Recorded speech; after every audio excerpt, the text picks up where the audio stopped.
جب اللہ کسی سے ناراض ہوتا ہے تو اس کا لباس اتر جاتا ہے.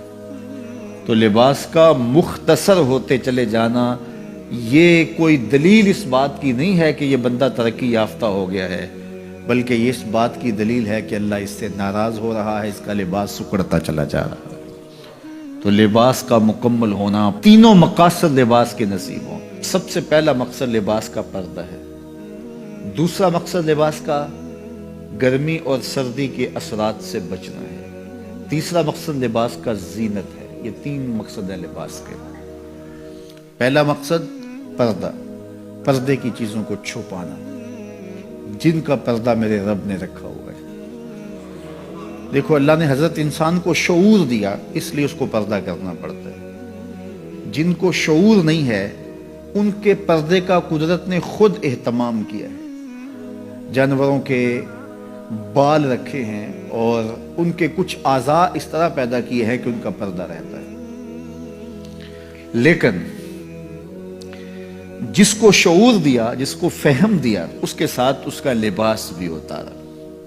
اور شرم اور حیا جب ہوتی ہے تو لباس کا اترنا طبیعت پہ شاق گزرتا ہے. اگر اعضائے بدنیہ کا اظہار ہو لباس سے تو پھر لباس کا یہ بنیادی مقصد تھا تو یہ بھی پورا نہیں ہوگا.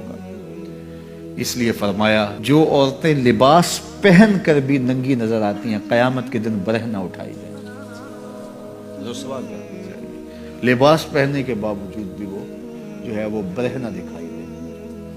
ان کے اعضائے بدنیہ کا اظہار ان کے لباس سے ہوتا ہے تو پھر وہ لباس کیسا ہوگا؟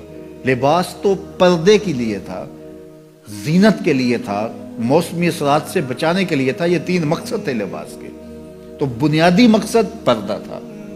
تو اگر وہی حاصل نہ ہوا تو پھر لباس کا مقصد کیا ہوا؟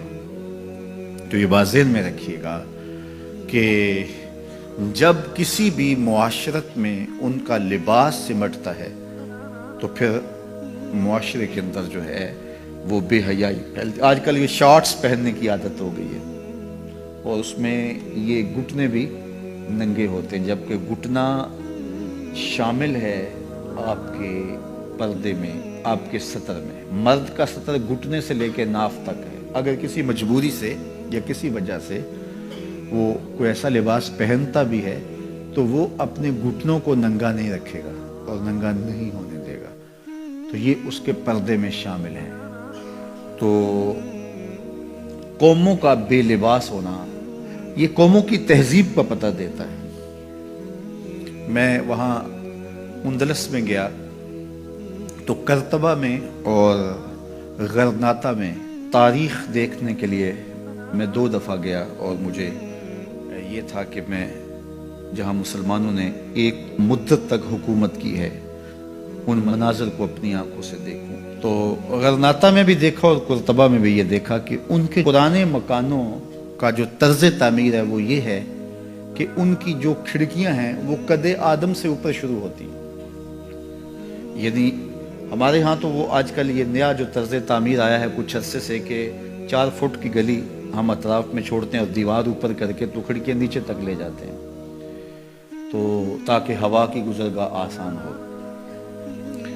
اور جب یہ گلی چھوڑنے کا رواج نہیں تھا تو جو گھر کے کمرے کی کھڑکی ہوتی تھی یا صحن کی کھڑکی ہوتی تھی وہ ڈائریکٹ گلی میں کھلتی تھی. تو اس وقت طرز تعمیر جو مسلمانوں کا تھا اور جو دوسرے لوگوں کا طرز تعمیر تھا اس میں فرق تھا.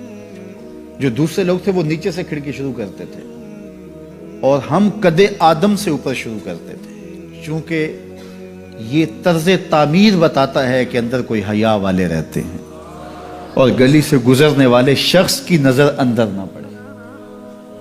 تو میں نے دیکھا ہے کہ مغرب کے اندر تو یہ تصور نہیں ہے کہ قد آدم پہ کھڑکیاں ہوں، لیکن وہاں قد آدم پہ پرانے مکانوں کی کھڑکیاں دیکھی ہیں. تو یہ طرز تعمیر بتاتا ہے کہ مسلمانوں کے خمیر میں حیا رکھا ہے.